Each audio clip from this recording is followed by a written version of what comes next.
Session June 2nd, 2022. Before I call the meeting to order, I want to announce that we have individuals attending remotely as well as on site.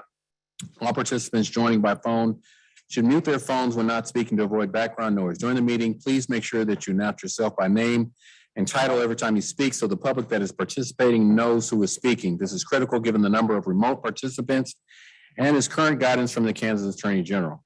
I'll call the meeting in order and I'll ask the clerk to announce the meeting and present the roll call. You are hereby notified that I have called a special session of the Unified Government of Wyandotte County, Kansas City, Kansas, to be conducted in a hybrid format on Thursday, June 2nd, 2022.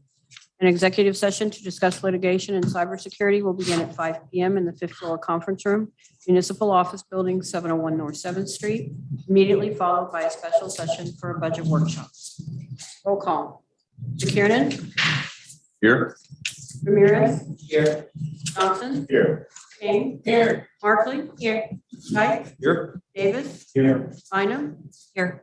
Burrows. Here. Townsend. Here. Turner. Here. At this time, the commission will go into executive session for consultation with legal counsel regarding litigation.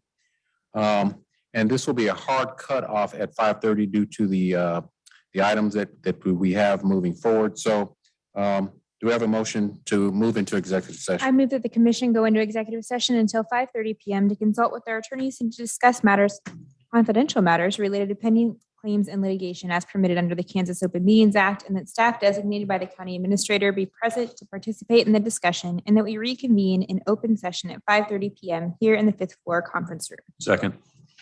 I have a motion and a second. Roll call, please. Roll call. McKiernan. Aye. Ramirez. Aye. Johnson. Aye. Kane. Aye. Markley. Aye. Kite. Aye. Davis. Aye. Bynum. Aye. Burrows. Aye. Townsend. Aye. Vote is 10-0. The motion carries. We will now move into executive session, reconvene at 5:30.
I'm sure she don't have no flash.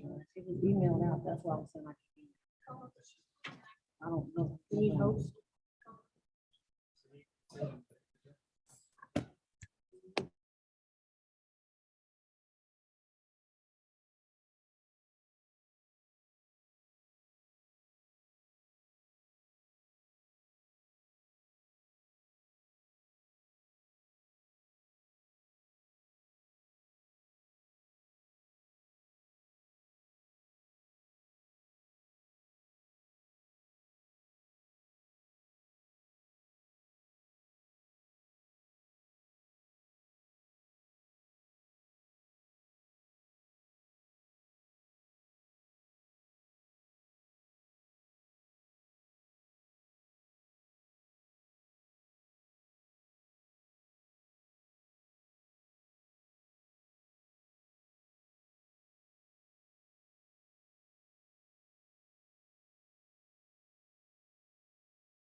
On the CMIP, we did not have an opportunity to have our asset manager, Robbie Anderson, talk about criteria. So we're going to have a Reader's Digest version of the CMIP criteria. We're going to cover CMIP again on the 16th, so we'll have an opportunity to have an extended dialogue about this, but just briefly, he'll walk through some of the CMIP criteria that you asked for at your previous session. And then we'll go into our main topics for this evening, which will include our budget assumptions, our preliminary revenue projections, baseline budget for 2023, and potential adjustments. I'll turn it over to our asset manager, Robbie, at this time. Good evening, Robert Anderson, Public Works Asset Manager. I will be as brief as I possibly can be. So the hyperlink that can get you to this is maps.wycokck.org/cmip.html.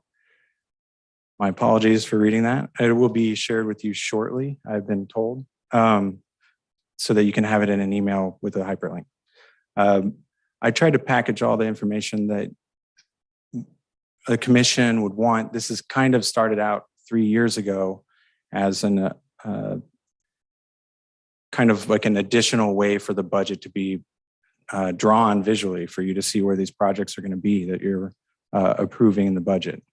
So this first tab has the current projects on it, and we included the current years of pavement preservation that are going on. 2021 and 2022 are occurring in this current year, which is a little unique. So my apologies for the legend kind of messing with you.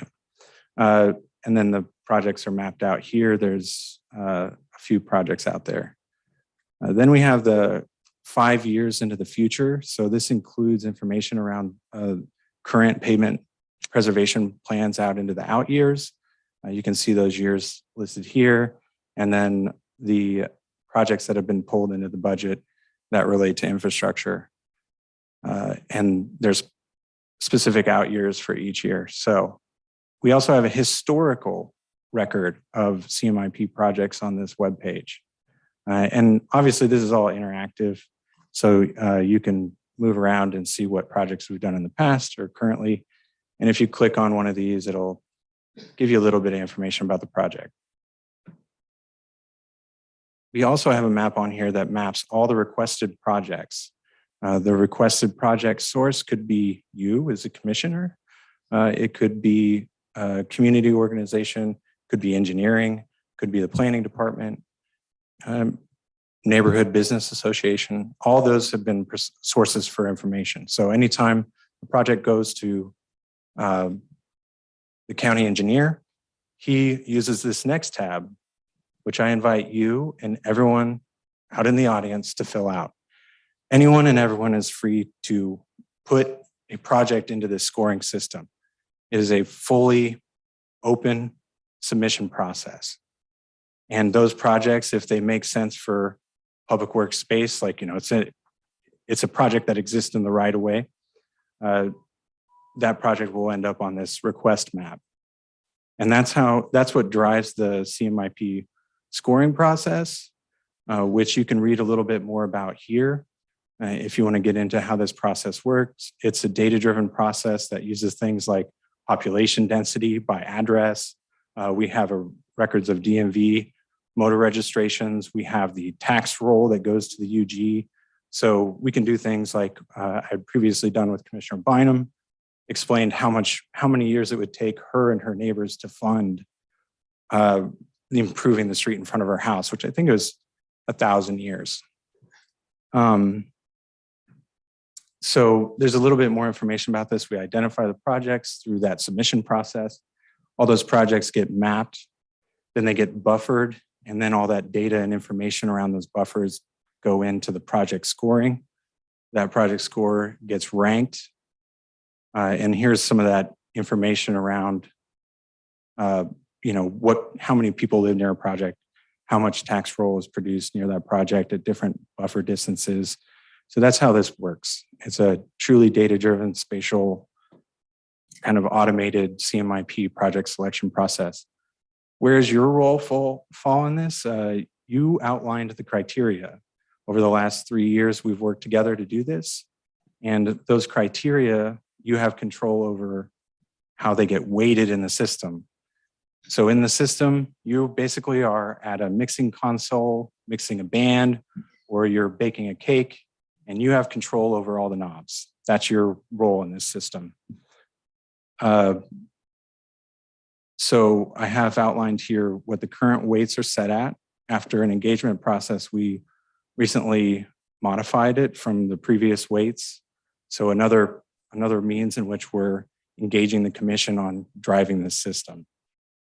I've also listed out here a little bit of a history of our engagement schedule, starting back all the way in 2019. There's also some of these have hyperlinks, and we'll be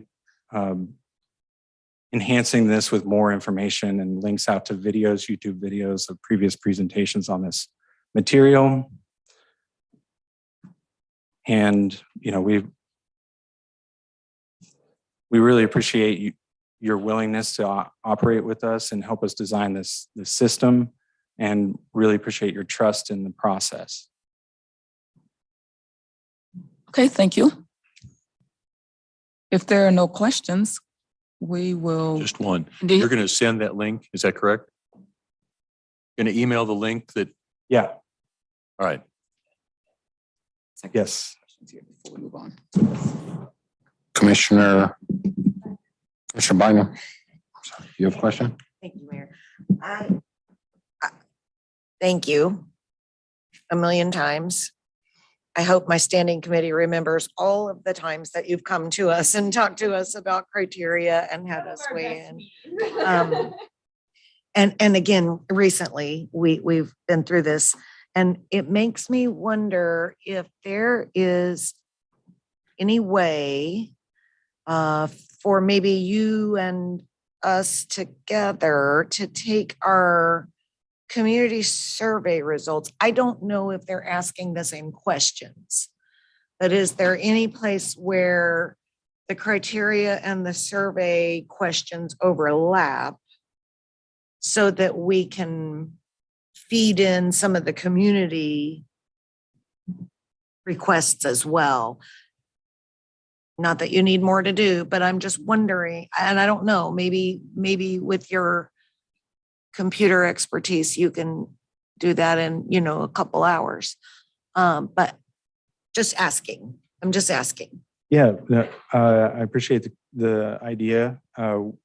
Something we've already done is mapped historic community surveys when we've gotten the full table. And we'll be requesting the full table of the most recent so that we can map it, because they do it by block.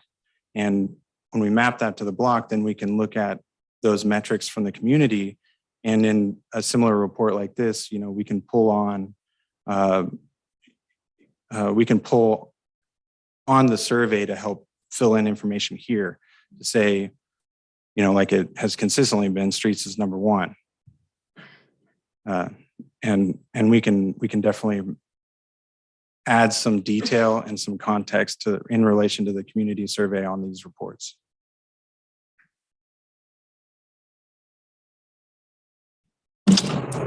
Thank you. Administrator? Yes. Interim Administrator Cheryl Harrison-Ling. Okay, so now we'll move to the budget presentation. So if you could bring up the PowerPoint for me, please.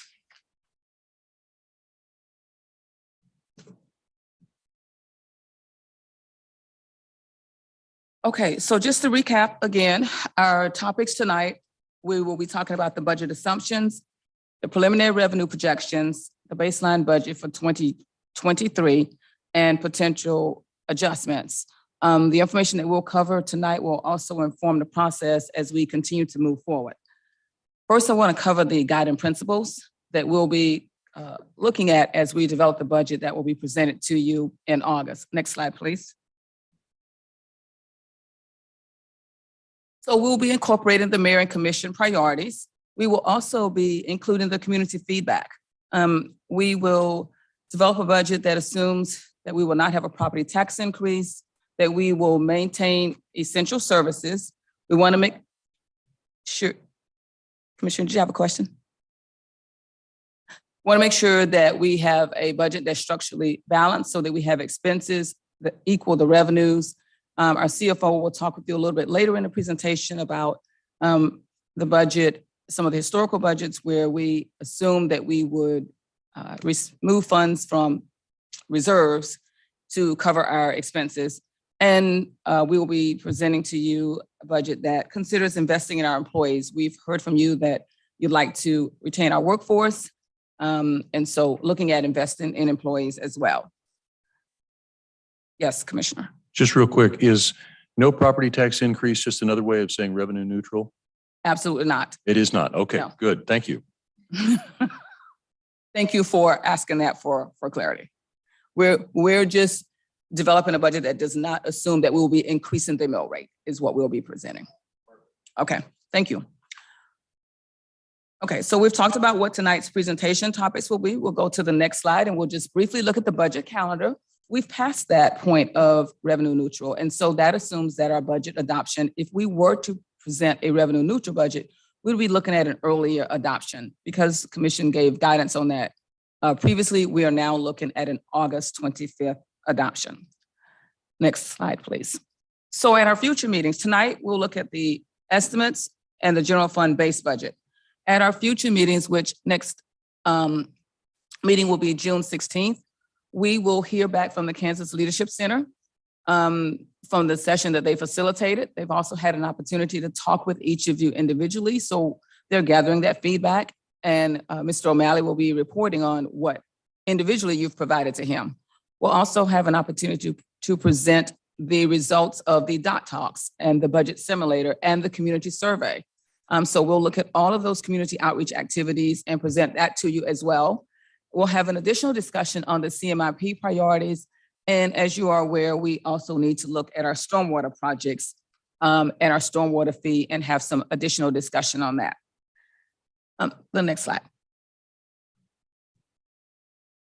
Yes. If you don't mind, before we do move to that next one, do we have a rough estimate of over the 3 dot talks, how many community members engaged with us over total? And what I can't remember is, I don't think there was a virtual component to that.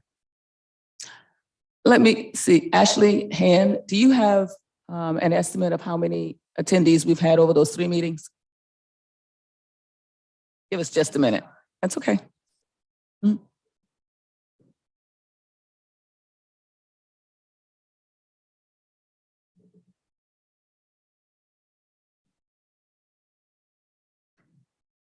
So while she's gathering that, we talked about the development of a budget being something that's kind of like a 3-legged stool where we hear from the community, we hear from you as members of the governing body, and you hear from staff. And so this process includes laying out an opportunity for you to hear from the community. We'll hear from you, and then we'll be presenting the staff recommendations as well. Ms. Hand.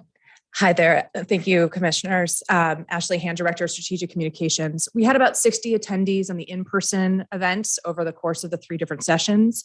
And then we obviously had a budget hearing with just a few participants. We also had 127 responses to our online budget simulator tool, which is a much more kind of involved type of feedback because people have to balance the budget to submit it, and therefore provided a lot more rigor in terms of the types of feedback and comments than a typical online survey.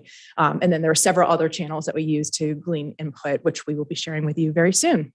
Thank you. Thank you. Okay, so now we'll go to the economic data and budget assumptions, and our CFO will give you a brief update on that topic. So good evening, Kathleen Financian, the CFO. And I did want to thank especially Michael Peterson and Adrian for their work on the budget simulator last Christmas and early year, because they put a lot of effort into it. And it's something that we've been wanting to do for a long time. So it's really a lot of fun that there's been so much activity and participation from the community. I'm joined here by our Deputy CFO, Debbie Johnsher, who's been a great support for me, and she and I put together the revenue estimates. So tonight we're going to talk a little bit about economic data, and it's the factors that form the basis of our forecasts. And so it's important for all of you to kind of understand and have an opportunity to ask questions. These are all very preliminary estimates because we're only about 5 months into the year. So we don't have a lot of year-to-date data. And so every new data that we get, we are constantly evaluating it. So the numbers will change. And then I'm also going to talk a little bit about the revenue, not only the revenue assumptions, but here we have a couple of expenditure assumptions as well that will play into what Cheryl will be talking about later on. And also as part of our discussion of the base budget. So generally speaking, this is an overview of what we are seeing is happening at this moment. And of course, the economy is constantly changing. So we're assuming a CPI of 4% in 2023. And wow, you probably think that's too low.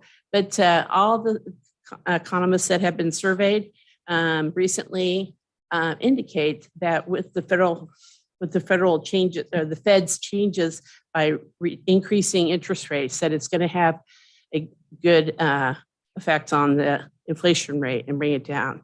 In fact, most economists are predicting somewhere in the range of 2.5% next year.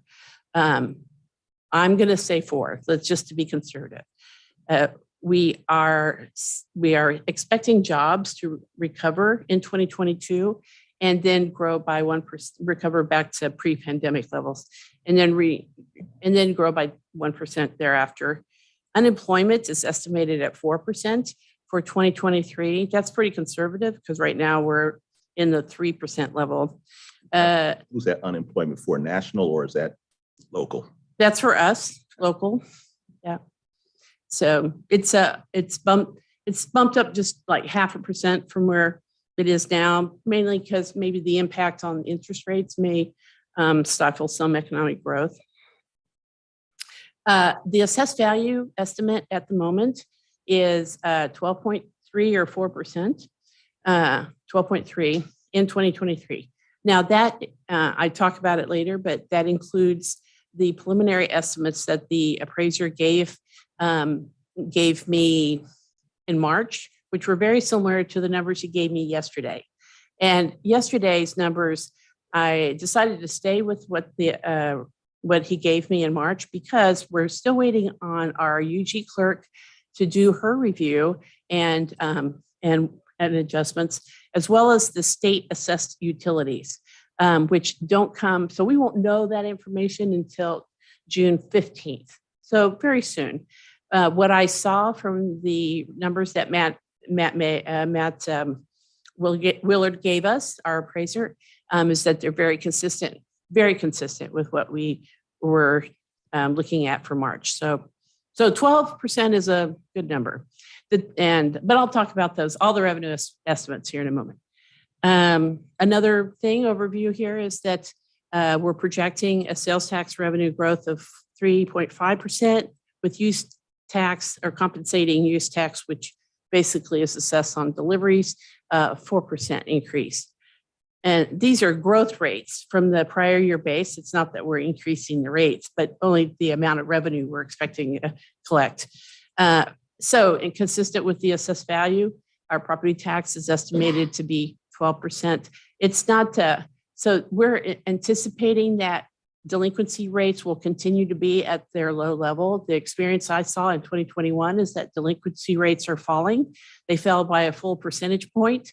And so we are seeing that consumer behavior, homeowners are consistently paying their property tax bills at a better rate than they had in the past. So the Board of Public Utilities pilot is a payment in lieu of taxes that is allowed by the state. And right now it's assessed at 11.9% of gross revenues.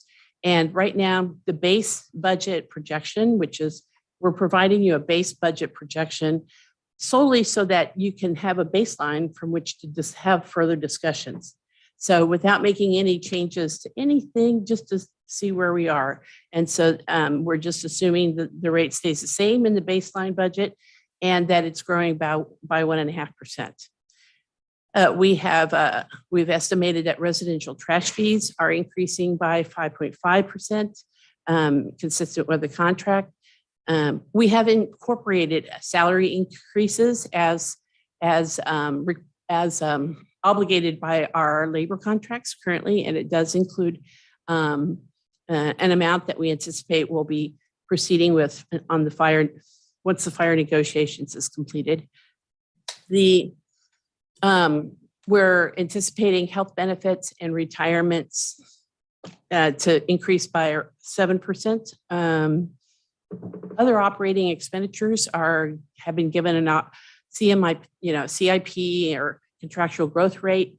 And then we have included cash capital, which is consistent with the amounts that you were all given as part of your CMIP sheets in the past CMIP workshops. So just to give you a little idea, but we're going to head over to the base budget a few slides ahead.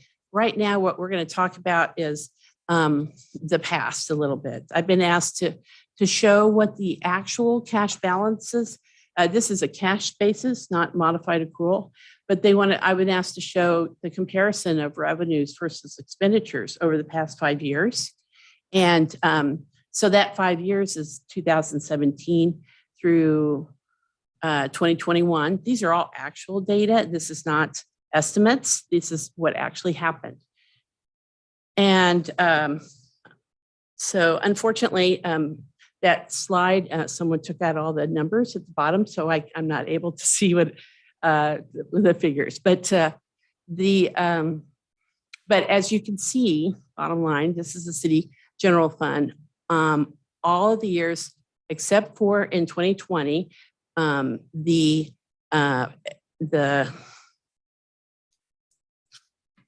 revenues were higher than expenditures.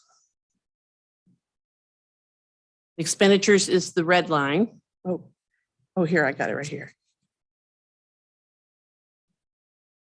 Yeah, and the black line is the revenues, right?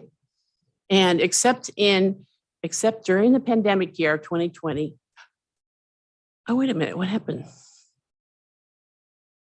Huh, I didn't see that before.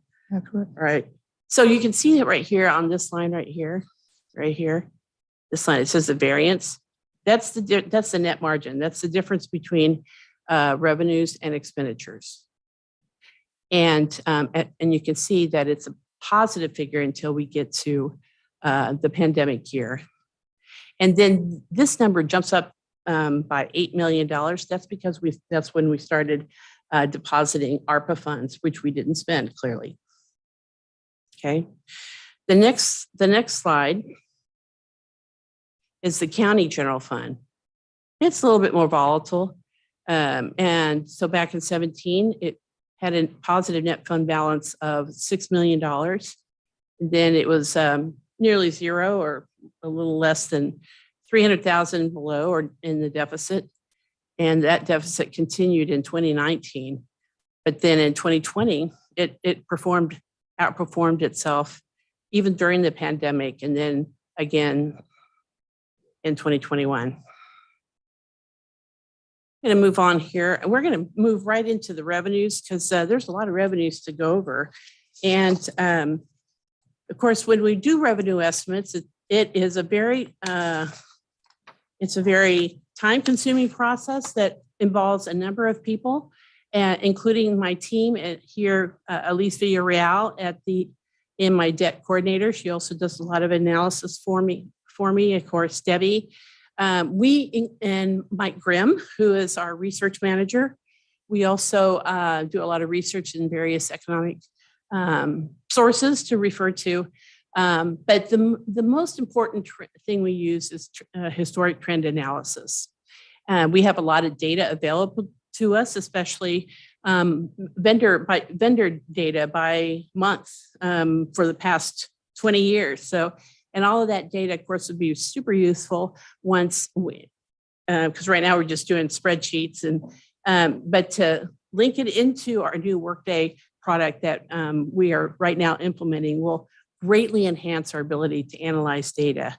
So not just financial data, but community survey and other type of data. And anyway, so this is how, all this information funnels into the estimate. It includes best practices, professional judgment, the economic forecasts of various outside agencies, historic trends, and then the most important one, though, is the policy restrictions. And we always forget about that. Those state statutes, the state legislature, they put a lot of restrictions on us on how we can spend this money and how much we can collect. So before we really proceed with the revenue estimates, because I know a lot of you are just dying to move in to see what the general fund is. But let me take a few slides to talk about the overall UG budget. So the overall UG budget is projected to be $395 million right now. And for 2023. And so what's happened with that 300? How did we get there? So over the past 5 or 6 years, that's what's reflected here. And this does not include one-time transfers between funds. So it's just the core funds that come in every year. In 2017, it grew by 5%. And that is partially due because of the fact that we paid off the STAR bonds the year before. And so we suddenly brought in about 12 million in cash that we didn't anticipate. Then the following year, there was a slight decline not a decline, but it just didn't grow as much as it did the year before. So 1.2, and then it grew at 3.3. And keep in mind that in 18 and 19 and in 17 as well, the commission adopted a 2 mil reduction in 17 and then in 18 and then in 19. So for a total of $6 million revenue savings, which the tax, lessened the burden on taxpayers during those years. So the STAR bonds totaled, the STAR bonds brought in $12 million. Half of that went back to taxpayers in terms of reduced property taxes.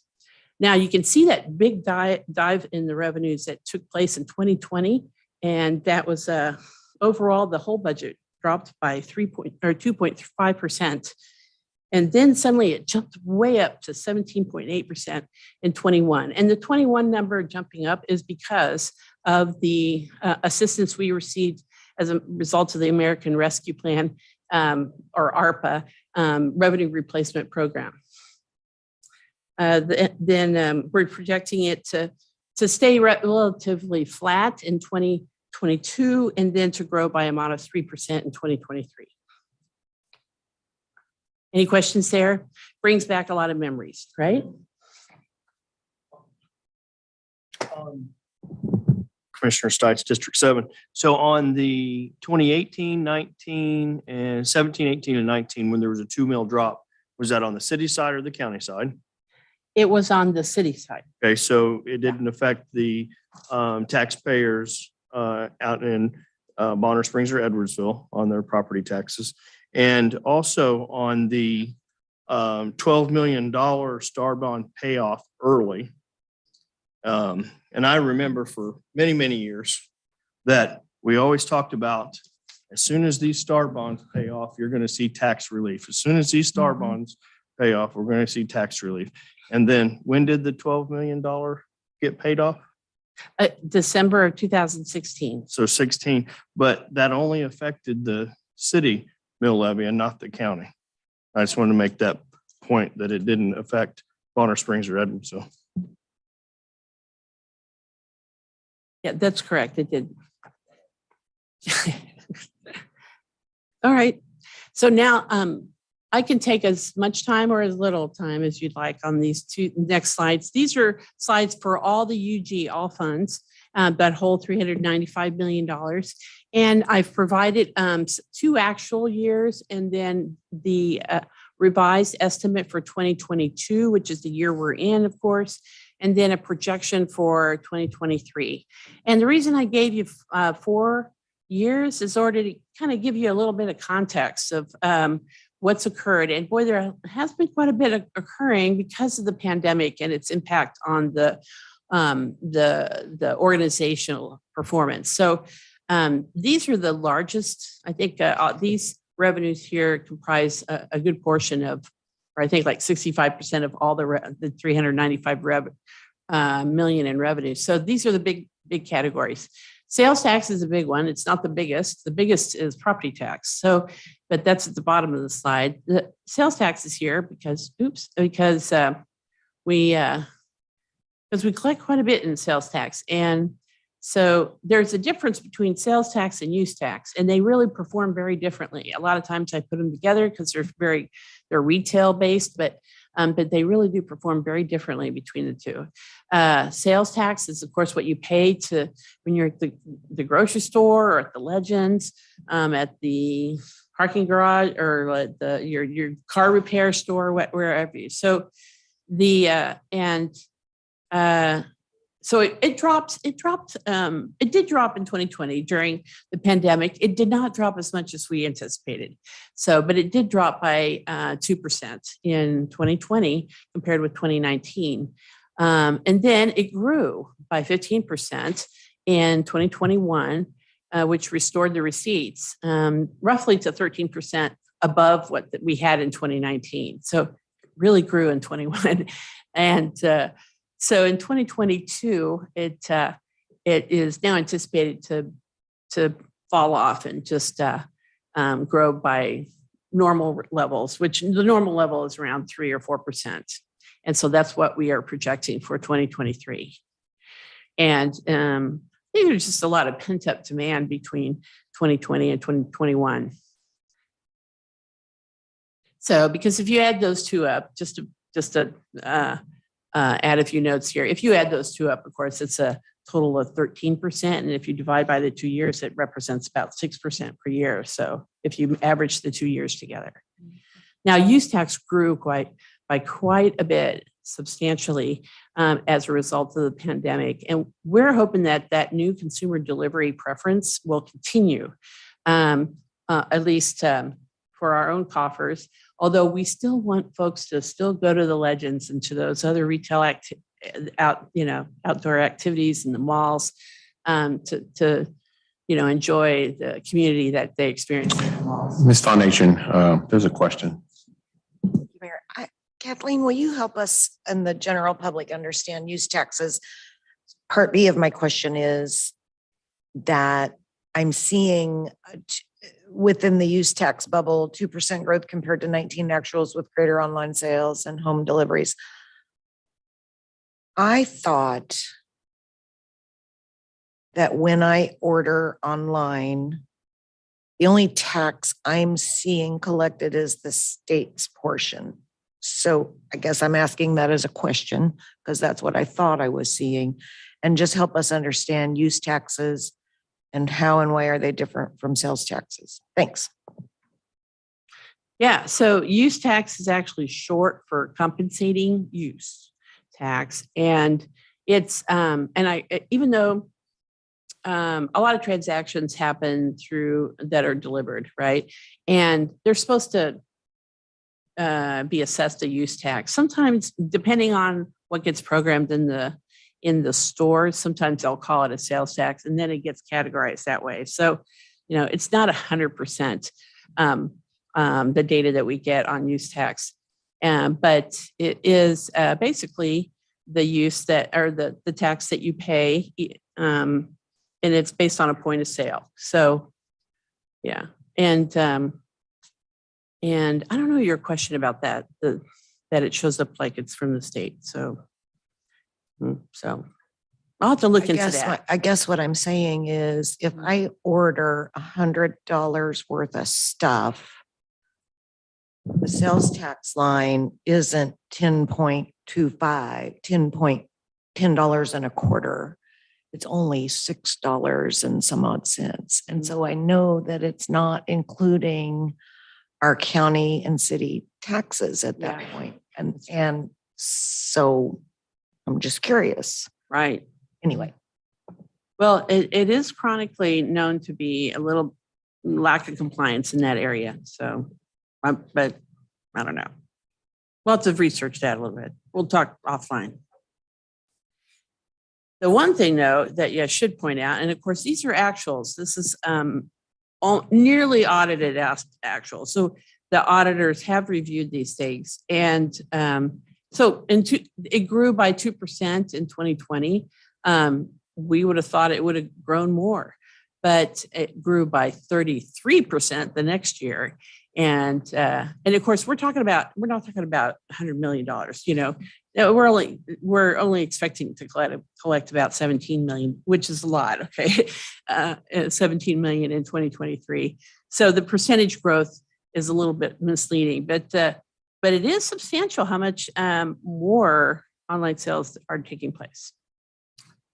And now in 2022, honestly, I think it's just going to stay flat or stay normal. But things are looking like they dropped off. I think there was a lot of kind of one-time sales in 2021. I should point out also that when businesses start up and are acquiring a lot of equipment, the equipment is ordered from other areas and delivered. And so then the use tax comes to us from that other jurisdiction. And so it spikes a lot, the sales tax, given how much consumer or new businesses start up, especially if they're industrial. So it's a little difficult to predict. It's not a steady stream like property tax. So then the last thing, the property tax. So property tax is estimated to be at $104 million across all UG funds. This is not just the general fund. It also goes to all those county levy funds, like the mental health, developmental disabilities, election, aging, health department. And then it also pays for the county bonded interest fund, the city bonded interest fund, and then the city and county general fund. All right. So a lot of mill levies are going, and of course, as a taxpayer myself, I'm always reminded that only 46% of my property tax bill pays for all of the services of the unified government. The other 55% of it goes to pay for, school children, teaching, education, and the community college, among other things. So in 2020, it grew by 4.2%, and that was with a 4.9% growth rate in the assessed value and a delinquency rate of 7.1%. So the delinquency rate, it did not grow as much as I anticipated, but it still was higher than normal. In 2021, the growth rate for assessed value, and remember, assessed value includes all of residential property, which is roughly half of the assessed value, and commercial, which is the other half. And so those two classes do behave different in the market, in the housing and property market. But assessed value in 2021 grew by 7%. Whenever there's some sort of economic event that impacts folks, there's usually a 1 year delay in the impact on property values. So that pandemic is actually the growth rate, the growth reduction you would anticipate as a result of the pandemic actually kind of kicked in 2022. And so you see that 3.7% growth rate in 2022 based on a 3.4% assessed value. Although judging from the delinquency rate that we're seeing so far in the current year, it's still staying steady at around 5.8%. And then, as you all know, there's been a tremendous growth in the housing prices, and so in this current year, but this current year's activities is what affects next year's property tax assessments. And so Willard, our county appraiser, has provided us that information. And so 12.4% for assessed value, and we're keeping the delinquency rate similar to last year or the current year. Those are the big ones. I'm not going to spend so much time on the details of these others. We have, fees, permits, and fines. They total $27 million across the entire UG. That includes trash.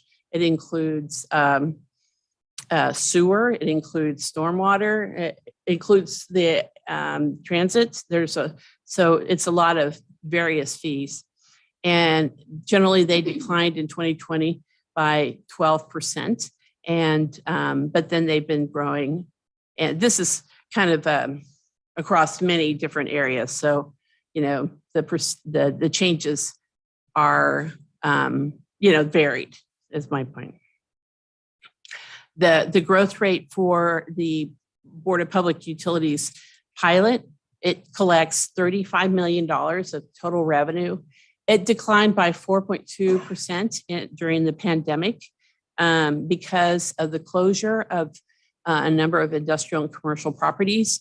And that closure continued through most of 2021 for many of them. So the recovery for commercial and industrial activity was relatively slow. But this coming year, given year-to-date activity for 5 months, where we are preliminarily estimating that the growth will be in this pilot revenue will be 12% or 10%. Sorry, that basically makes up for the roughly 7% declines in the prior years, and it actually keeps us pretty much level with what we were collecting in 2019. For 2023, I'm only estimating a 1% growth rate because that is actually how much the pilot grows every year, if at all. So it's pretty flat, this growth, this revenue. And then the last thing is, you know, just as it's not very much money, but it's kind of interesting. The transient guest tax collects about, $4 million a year, not very much. And it's collected in the Tourism Promotion Fund, and it has very specific restricted uses for that money. And it declined by 33% in 2020 due to less tourism activity as hotels were closed and as a result of the pandemic restrictions. Then it rebounded to 34% in 2021 or 2021, yeah. And we're anticipating it to grow by 21% in the current year based on year-to-date collections. And we've been conferring with our partner at the, well, they changed their name, but it used to be the Kansas City Tourism and Visitors Bureau. All right, so now moving on to just the general fund, and maybe I can go a little faster. So are there any questions on these? So the big news today, because I know a lot of you are very concerned about the general fund, and that's because all of them, so the general fund's roughly $251 million projected for 2023. So the total budget is roughly, or total revenues are $395 million. $251 million of it is in the city, county, and city county parks general fund. And all the remaining revenues are pretty much restricted for the activity for which they're collected. So the funds in this fund you have a lot more discretion to decide how to allocate those resources in the coming budget season. The following 3 slides are just going to representing the entire 100% of the general fund revenues and transfers. So you'll see them all, but they're in different categories. And so based on our revenue estimates, we're projecting that about in 2023, you have about $6.6 million in new money to spend as a result of all the growth rates I just talked to you about. So comparatively, without including the current year revenue replacement funds, which right now are going to be $6 million across the 3 general funds. If you excluded that as if we aren't using or collecting that ARPA money, then the growth in new revenue would have been $12.6 million. So, and the reason I tell you that is because $6 million doesn't seem like very much money in the grand scheme of things, but it's because it's a little bit skewed by the fact that we had that influx of one-time money due to the federal American Rescue Plan. So, all right. So I also wanted to show down here that we have provided some information for you to kind of judge the revenue performance. And so the first 2 years are actual. Those are the green and the blue. And then the various degrees of orange are the projection or the budget. Oh, well, actually, no, it's got 21 actuals. So we have 3 years of 21 actuals here to give you some ideas. And the reason we went back so far is for you to see how the revenues were before the pandemic and then after. So I'm not sure if I'm going to go through each one of these, but how about I just answer any questions? How about we go? Yes, thank you so much, Kathleen. You are thorough as always. I appreciate it. Can we go to the, can we just continue to go forward on the slides? Yeah. Towards the end, you all have a summary of potential general fund budget adjustments. That's exactly what I was going to ask to go to with permission of the mayor. So Well, if I do want to point out that you take this information home and study it, because it will come up in the coming workshops. You'll be like, well, what about this and the other? And we'll say, remember that revenue presentation? So, Absolutely, Okay. absolutely. thank you so much. Commissioner McKiernan. I'm sorry. I still have a question. I just wanted us to go to this and then add some commentary real quick. Which one? Where? I think it's slide 27. All right, the exciting part. Okay, cool. All right. So I think these are great for us to explore. I think what we probably need is just a little bit more information on, without these recommendations. That's not my area. It's her. Oh, for sure, for sure. Okay, go for it. Okay, she's gonna get there. Thank you. Commissioner McKiernan had a question. Thank you. Real quick. Kathleen, as always, I appreciate this, but I need time to sit with this and digest it and work it over. And so I'm confident we will have more time so that I can take these 44 slides home and really look through them. But I do have a question on slide 22. The personnel, the projected uses of resources for city side add up to 140%. If you take the percents around the pie, those numbers add up to 140%.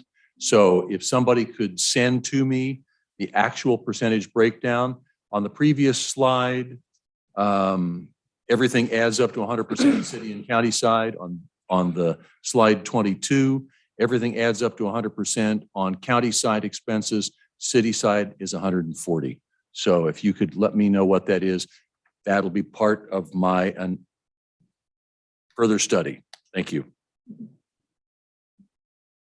Thank you. Commissioner Burrows, at large District 2. You talked about the property taxes back in one of your previous slides that I show it being reduced on the delinquency aspect. But you only have a 0.25% reduction in 23. And my question is, what is an industry standard for a city our size on property tax delinquency? Yeah, it's usually around between 2 and 3%. So we're still twice as high as our neighbors in property tax delinquency rate. And I do commit to seeing that we have lowered that. We've taken action on the state level as well as on the local level to allow local governments to do that. There's money in that percentages for this community. Yeah. And I think it's very important when we start seeing what that percentage in dollars is really valued at. So I'd like to see if we could find the value of bringing us down a full percent and maybe set a target collectively as a body as to how we plan on reducing that delinquency rate to recoup those dollars that may help us reduce rates long term.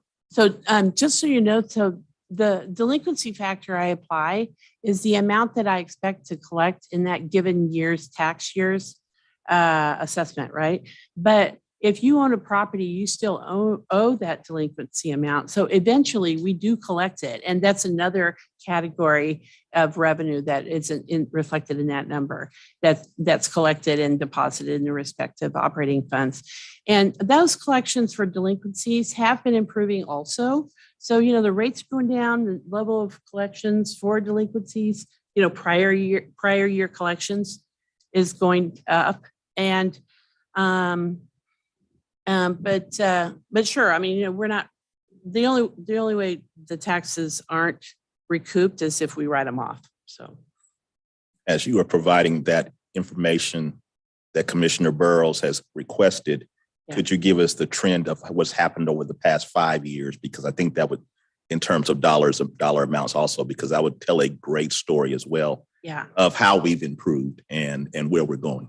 Yeah, I'd be happy to. Yeah, the amount of delinquency we collect, it's deposited in the respective funds. And if I remember offhand, it's roughly around $5 or $6 million a year across all the funds. Now, so I have Real quick, Ms. Foundation, Commissioner Bynum. Thanks. I just, to these points being made, correct me if I'm wrong, anybody who's here working on it, but SOAR has right. been I was going to say that. addressing this very issue now for 4 or 5 years with success. So we have a strategy and a plan in place that we've been working over multiple years to collect delinquent taxes and get these properties back into tax paying. And I think that's what kind of both the commissioners are talking about. Okay. And I just want to make sure that we, all keep in mind that we have a process in place right now that works. So I hope we're continuing to pursue our SOAR goals and objectives. Thanks. Thank you. I'm going to stop you, Ms. Foundation, and turn it over to the administrator. Okay, if we could go to slide 27, please, so that we can go to the commissioner's questions about the potential base budget adjustments. What happened to?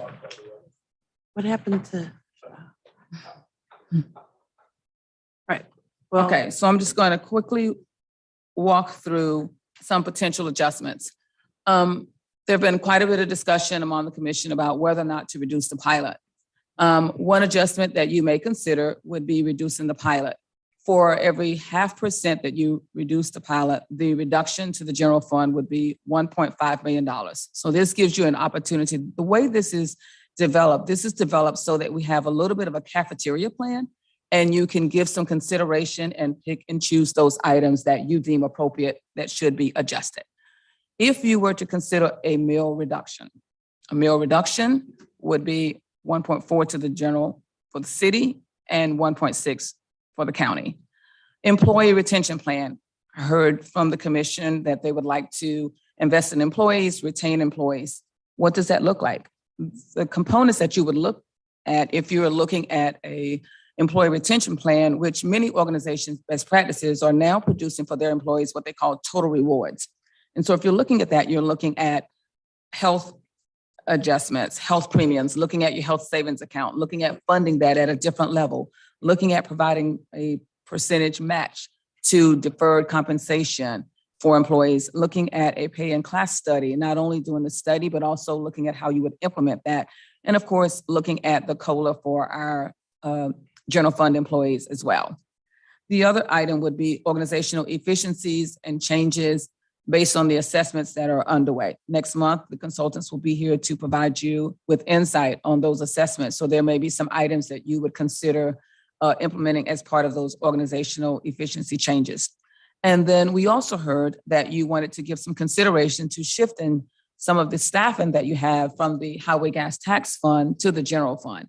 So if you were to shift half of that estimated 4 million, it would be 2 million in 23 and then another 2 million in 24.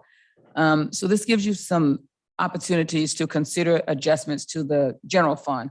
I want to also just quickly provide for your consideration, other fund, if we could go to the next page. Those items would include, last week you talked about looking at a needs-based CMIP. which we would consider a fiscal impact of an additional $10 million in transitional spending next fiscal year. Also, at the next work session, we're going to talk about stormwater projects, potentially looking at 5 million in 23 with 10 million in 24. And then depending on your direction, last week was write checks for Parks Week. Great. So we've got, depending on your direction, we will look at increasing parks funding.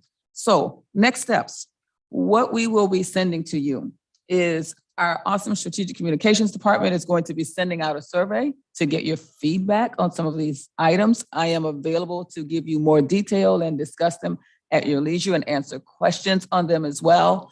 But we'll be sending out asking for your feedback on some of these items. And then at the next work session on the 16th, you'll get the community feedback.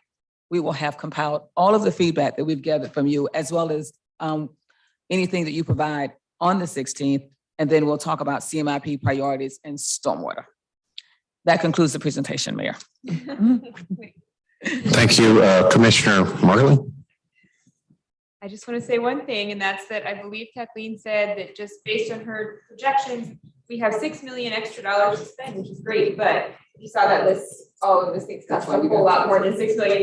So that's where we have to make our choices, people. Thank you. I'd just like to reiterate, just as I had promised, what you're seeing here tonight for those watching, as we walk through this budget process, your commission is giving options that are being presented from staff and your administrator. And they're going to weigh in on some of these things that hopefully reflect the will of the people. At hand, from what I've heard, is taxing decreases, pilot reductions, as well as making sure we hold the line on essential services and taking care of our employees. I believe that those are some of the items that you've heard from all of us. But when you talk about the costs associated with these, our commissioner is going to have some hard decisions to make. So this process is just beginning. Your commission will continue to weigh in. I encourage our community to really be involved, touch base with your commission, and be involved in these talks. So your commissioners can hear from you so they can make informed decisions about what's best for Wyandotte County moving forward, at least in this next budget cycle. Thank you to staff. Thank you to all of you. And this, I'll take a motion. Adjourned. I have a motion and a second, clerk. Roll call. McKiernan. Aye. Johnson. Aye. Kane. Markley. Aye. Stites. Davis. Aye. Minor. Aye. Burrows. Aye. Townsend. Aye. 9-0, the motion carries. This meeting is adjourned. Thank you. You better watch out, girl.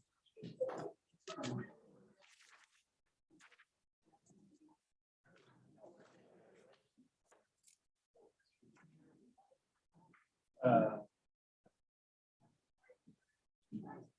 all of them.